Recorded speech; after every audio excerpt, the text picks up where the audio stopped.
Naam, leo bunge la 13 limefunguliwa rasmi Novemba 11, 2025 ambapo kumekuwa na matukio mbalimbali yakiendelea bungeni hapo, na miongoni mwa matukio ambayo yanaendelea mpaka wakati huu ni tukio la kujinadi kwa wagombea uspika kupitia vyama mbalimbali vya siasa hapa nchini Tanzania.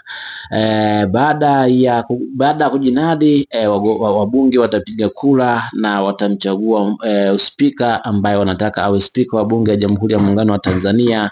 Zeni baada hapo bunge litafunguliwa rasmi na kuanza shughuli zake za kila siku. Lakini miongoni mwa picha ambazo zimekuwa zikisambaa kwenye mitandao ya kijamii ni picha ambayo imeonekana Ridhiwani Kikwete pamoja na Jessica Magufuli wakiwa wamekalia viti vimekaribiana na wakiwa wana mazungumzo ya hapa na pale.